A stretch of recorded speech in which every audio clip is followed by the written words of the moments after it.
Argument in favor of the gospel is a loving and lovable Christian. No, magmigugmaon kita o higugmaonon kita.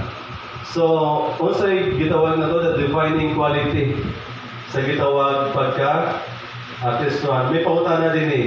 At the end of your life, if you could be remembered for just one character quality, what would that be?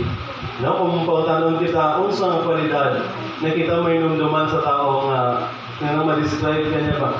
Ay, katong si Juan nga na gano.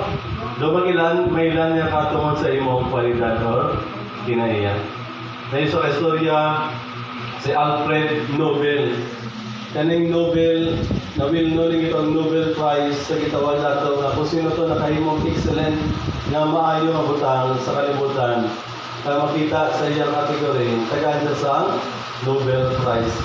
Pero background niya ni Alfred Nobel, sa panahon nga namatay ang igsoon ni Alfred Nobel, gibalita sa newspaper. Pero sa pagbalita sa newspaper, imbes ang igsoon niya ang gisulat dito, si Alfred Nobel ang nahulog na napatay.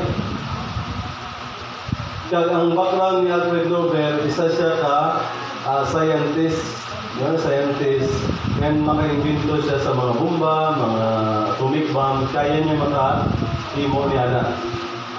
So, nabalita, napatay si Alfred Nobel. O gimuan obituary dito sa newspaper si Alfred Nobel. O sumala sa obituary, gisulat dito nga si Alfred Nobel. Hindi ginimayo ang example kay nagaymo sa mga bomba. So, pabasa niyo may sunan sa iyang obituary, ipwede ko man siya. Nakarealize siya kung mapatay dahil kumuling may lunduman sa tao. Tungod niya itong mga isunan, nakarealize siya Alfred Nobel. Ngayon, ba't mo niya yung kinabuhi? Sugod niya ito, naging mo siya sa mga mayong butang. Huwag nag-promote siya sa ito kalinaw. Huwag mo na karoon na nakikitawag na ito Nobel Prize. Na kung nakahimo kang mayo, tagaan ka sa award of Nobel Prize. Kaya sa kinabuhi ni Nobel, na nagmayo siya sa iyang kinabuhi na isa. So, sa nga madumduman sa tao sa ato, kung sumala sa ato ang kinaiya.